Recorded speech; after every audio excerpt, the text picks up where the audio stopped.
Here's some ideas you never heard before. Some business secret weapons that we have in store.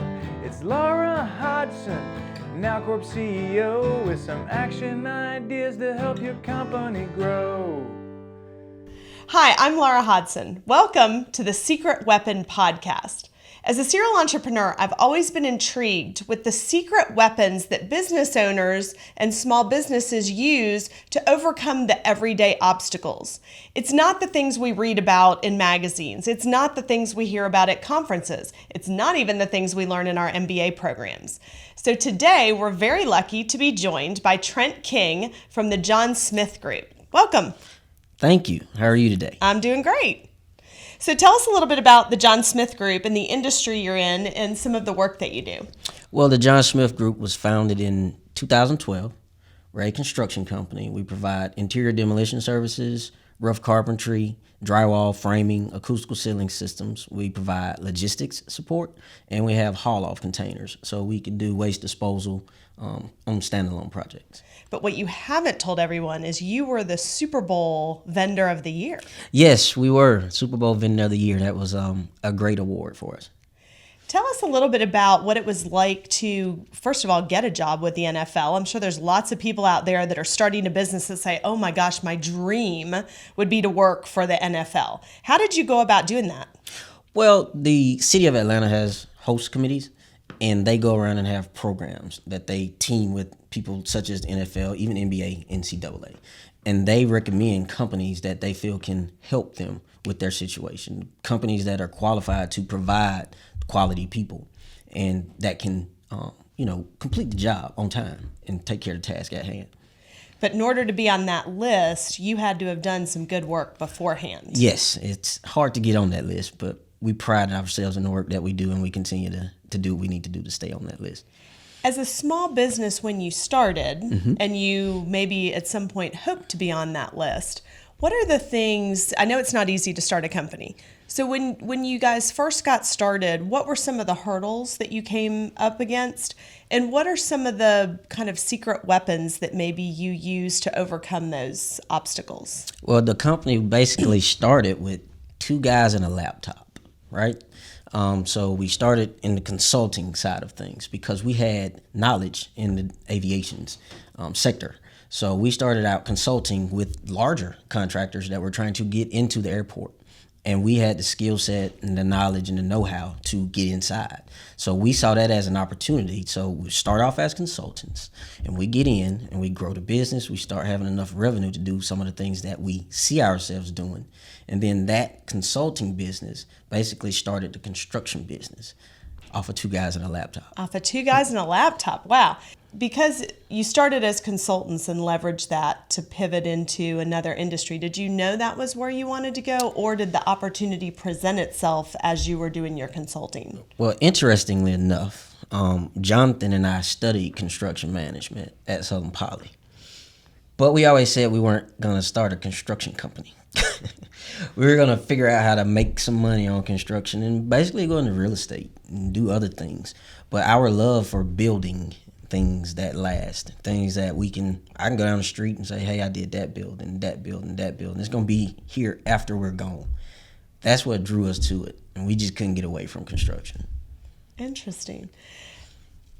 When you look at other people that are in your industry that maybe didn't have the background you had, or maybe didn't do consulting, what is that edge that you have because you have both a love for building, but you also have this experience with consulting? Well, I think for us, we knew what we wanted to do at the end of the day, the type of impact that we wanted to have. It was just meandering to get to what we do on a daily basis.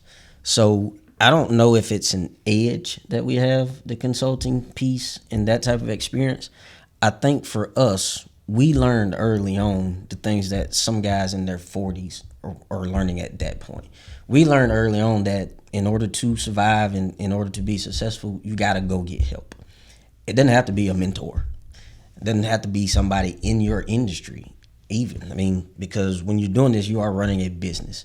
So you need people to talk to from different sectors. You need somebody to tell you how to plan financially.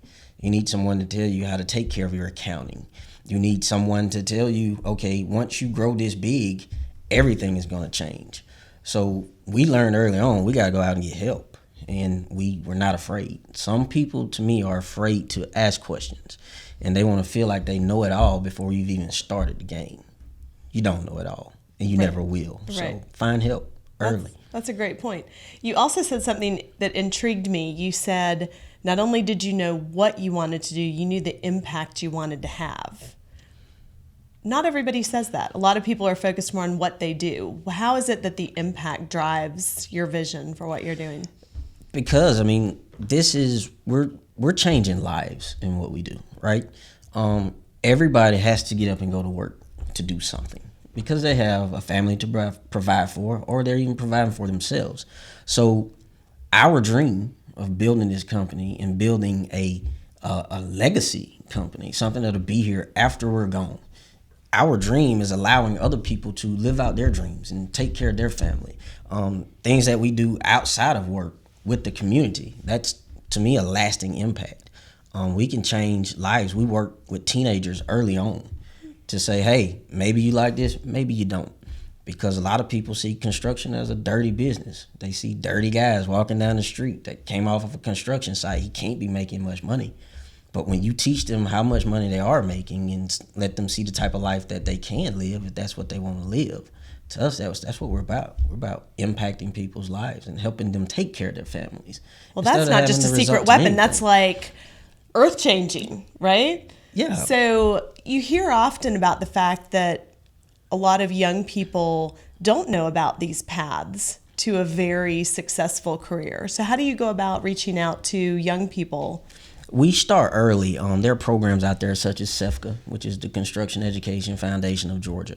They work with high schools to start trades programs, and they'll drive kids to plumbing, HVAC, framing, that type of stuff. So we start early. We go into the schools, and we let them know, hey, we didn't think this was going to make a ton of money, but let us break it down to you. You know, we show them pay rates for different trades, and we show them, hey, you can do what you love every day and still make money, or you can go, if you don't want to sit in a cubicle all day and think that's how you have to make a living, here's something that you can do. And again, 30 years from now, you can ride down the street and say, hey, I helped build that building. That's right. When you think back to yourself, two guys and a laptop coming out of college, did you know you were going to start a company? Did you always dream of starting a company, or did... I always had the intentions of starting a company. The first company that I started, I was 16. So we were framing houses. And so I always had the intention of running my own company. Did you come from a family of entrepreneurs?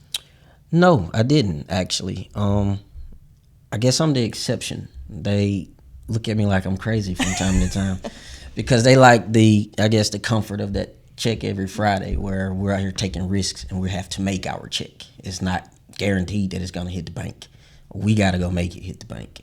But I get a thrill out of that. I don't like this mundane. You just got to wake up, do the same thing every day, and your check is going to be there on Friday. And then you start the process all over again. That doesn't excite me. But I can tell what does excite you. So how many people have you had working on jobs for you when you talk about the lives that you're changing? We've had upwards of 100 people working at one given time. So you see the number of lives that you impact, because that's a father who then has 3-4 people at home that he's helping. And we're part of that. Yeah. So there are 3 things that really excited me that you said, and I love to summarize. So the first thing you said is there's a way to use sort of your internal hidden talents to get to a lot of places. You started out in consulting and used that as a way to really carve out an interesting path for yourselves in an industry that's pretty hard, and there's a lot of players, and they're usually big guys. The second thing, which I loved, is you should ask for help, because so many people are afraid to ask for help. They think asking for help is a weakness when, as you know, it's a strength. Right. And the third thing that I heard was your focus on the impact. And it might sound like a cliche, but I think that's really what's helped you guys be that successful. So many people are focused just on what they build, and you really are focused on the impact that you're having for not only the people you're doing the projects for, but the people that you're employing and the people that you're giving jobs to. Right. So if that's what I took away as your 3 secret weapons. Did I miss anything? No, I think you summed it up pretty well. Well, good. Well, thank you so much for joining us on this episode of Secret Weapon, and we look forward to seeing you next time. Thank you for joining us today. For more Secret Weapons podcasts, please join us at nowcorp.com.